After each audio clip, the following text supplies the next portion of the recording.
The UEFA Champions League is one of the best club competitions in all of sport. For those of you that don't know, the Champions League is a yearly tournament played out by some of the best football clubs in Europe. This all-European tournament format has been around since 1955, which was previously known as the European Cup, with the Champions League rebrand coming in 1992. Some of the best clubs in the world, including Real Madrid, FC Barcelona, and Bayern Munich, have won this tournament on several occasions, while other major clubs like PSG, Arsenal, and Atletico Madrid have come ever so close, only to lose in the final. The likes of Cristiano Ronaldo, Lionel Messi, and Karim Benzema are just a handful of football players who have won this amazing trophy on several occasions. So, if the Champions League final really is the pinnacle of club football, then why has it fallen off? The Champions League final is the closing act of a very long and very complicated tournament. As someone who's kept up with the tournament for over 10 years, I still couldn't really tell you how the structure works, and reading about it on Wikipedia will leave you with more questions than answers. But in simple terms, 32 of Europe's best football clubs play each other in the group stage, 16 advance to the next round, 8 advance to the quarterfinals, 4 advance to the semifinals, and 2 advance to the finals, with the winner receiving the honor of lifting the European Champion Clubs Cup. Of all the names they could give to such a beautiful trophy, this might just be the worst one. I started watching the Champions League in 2015, so in order to remain as objective as possible, I'll quickly go through the finals that I've actually watched myself, starting with the 2016 final between Real Madrid and Atletico Madrid, and ending with last year's final between Manchester City and Inter Milan. The iconic San Siro Stadium in Milan was the backdrop for the 2016 Champions League final. Real Madrid had a world-class lineup ready to win it all, while Atletico had a very solid lineup themselves who were looking for revenge after their loss in 2014. The game was relatively even, with both teams sharing possession and seemingly unable to hit a ball on target. The opener came in the 15th minute with a scrappy goal from Sergio Ramos, which, if you look closely, should have been ruled for offside. The second half opened with a penalty kick for Atletico, which saw Griezmann hit the crossbar, keeping his side down 1-0. Yannick Carrasco would equalize in the 79th minute, scoring from a cross and forcing the game to go to extra time. The game would go to penalties, where Juanfran missed the fourth shot for Atletico, leading to Cristiano Ronaldo's winner and Real Madrid's 11th European title. A pretty entertaining game from start to finish, including a wild ending on penalty kicks. This match goes into the B tier. The 2017 Champions League final was held at the Millennium Stadium in Cardiff. Real Madrid were looking for their second consecutive title, while Juventus were looking to avoid their 5th straight Champions League final loss, and to make up for their defeat in 2015. The game was a masterclass from Real Madrid, who dominated in almost every statistical category. Ronaldo would open the scoring in the 20th minute, slotting it into the bottom half of the net. Juventus would get one back in the 27th minute thanks to a screamer from Mario Mandzukic, but that would be the last glimmer of hope for the Italian side. Real Madrid would come out on fire in the second half with a screamer from Casemiro in the 61st minute, a brace for Ronaldo coming in the 64th minute, and a last-minute goal from Asensio to seal the deal. One of the most entertaining finals that I've gotten the chance to see. This match goes into the S tier. The 2018 Champions League final was contested at the Olympic Stadium in Kyiv. Real Madrid were looking to become the first team to three-peat in the Champions League era, while Liverpool were seeking their first title since 2005. The game was entirely controlled by Real Madrid, as seen on the score sheet and in the match statistics. While the game remained scoreless going into halftime, it was Sergio Ramos' challenge on Mo Salah that was the talking point in the first half, which saw the Egyptian leave the game with a dislocated shoulder. Benzema would open the scoring in the 51st minute after a careless mistake from Loris Karius. Sadio Mane would equalize just 4 minutes later as the game began to open up. Gareth Bale would score an absolute screamer in the 64th minute and added another goal to his tally after blasting a shot from distance in the 83rd minute. A great game from start to finish that produced some spectacular moments. This match goes into the A tier. The 2019 Champions League final was played out at the Metropolitano Stadium in Madrid.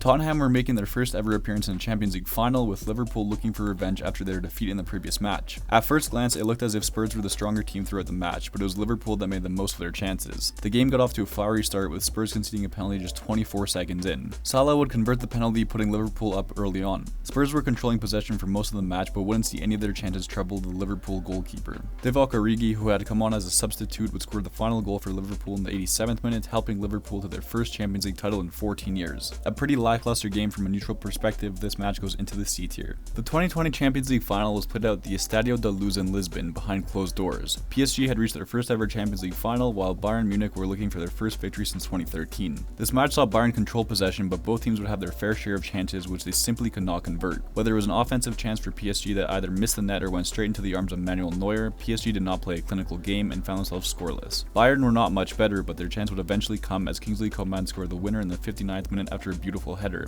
Bayern went on to win their 6th European title, while PSG had fallen short yet again. A match that will be remembered for missed chances rather than goals and excitement. This game goes into the D tier. The 2021 Champions League final was played out at the Estadio do Dragão in Porto, in front of a reduced capacity of 14,000 spectators. Manchester City were featuring in their first ever final, while Chelsea were looking for their first win since 2012. A match that saw Manchester City dominate possession, but with more chances going the way of Chelsea. Both teams would come close to scoring, but just as in the last final, neither team could make the most of their chances when they mattered. Mason Mount played a beautiful ball to Kai Havertz, who went one-on-one with Ederson, beating the Brazilian goalkeeper and slotting the ball into an empty net. That would be the highlight of the match, with Chelsea going on to win their second title and leaving Manchester City empty-handed. Another match that didn't produce many moments of excitement or drama, this match goes into the D tier. The 2022 Champions League final was played out at the Stade de France in Saint-Denis. A rematch of the 2018 final saw Real Madrid face Liverpool yet again. This match saw Liverpool dominate the match in terms of shots and chances, but all it took was one clinical chance from Madrid to seal the match. The best chance of the first half saw Benzema scoring the opener, only for it to be called offside after a lengthy VAR check. The first and only goal of the match would come in the 59th minute after a beautiful pass from Valverde found Vinicius Jr., which found the back of the net. Thibaut Courtois would receive the Man of the Match award, making 9 saves and being the key factor in Madrid's clean sheet. This match was the most entertaining of the previous 3 editions, but even then, it is only good enough for the C tier. The 2023 Champions League final was held at the Ataturk Olympic Stadium in Istanbul. Manchester City were making their second appearance in 3 years, while Inter Milan were looking to win their first title since 2010. The Italian side had more chances throughout the game, but it was Manchester City who would come out on top. Apart from a Kevin De Bruyne injury in the 36th minute, the first half did not produce very many highlights, as both teams were stuck in a deadlock. It would take over an hour to see the first goal of the game, as Rodri slotted in a powerful shot in the 68th minute to give the English side the lead. Inter would come close just a few minutes later, but it would be the crossbar that prevented them from tying the game. One of the most boring finals in recent memory, this game goes into the F tier.